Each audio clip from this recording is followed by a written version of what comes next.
The needs of his elite group of associates varied.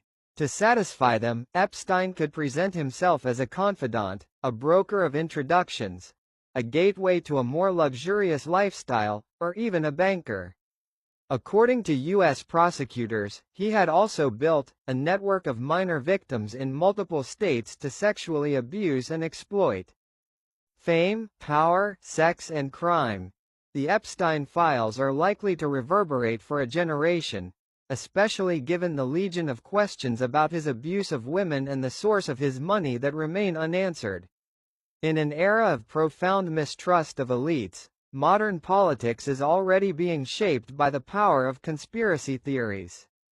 QAnon believers in the U.S., a loyal part of the Trump coalition, have long claimed to be battling a group of elite pedophiles in government, business and the media. It turns out that the real conspiracy was being run not by Davos or the UN or from the basement of a pizza restaurant, but from the hyperactive email account of a child sex offender in a townhouse on the Upper East Side. When Epstein's deployment of wealth, flattery or assistance failed, he would threaten and bully, turning the intimacy he cultivated in people into a fear of exposure that kept the machine running.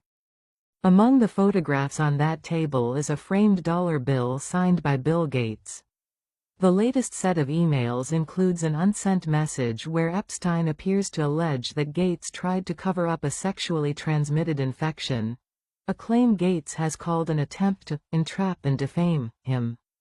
When Melinda French Gates was asked for her response to the latest release of files, including the mentions of her ex-husband, she said, "I am so happy to be away from all the muck." Of all the individuals who appear in Epstein's emails, perhaps the most surprising is Noam Chomsky, the left-wing academic. Part of Chomsky fame is due to co-writing Manufacturing Consent, a study on how an insular and self-serving elite shapes the media to create political narratives that serve corporate interests.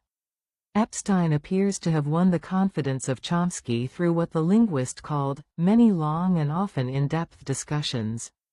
According to emails, they once enjoyed a wonderful weekend together of conversation, controversy, hospitality. That weekend happened years after Epstein's 2008 conviction.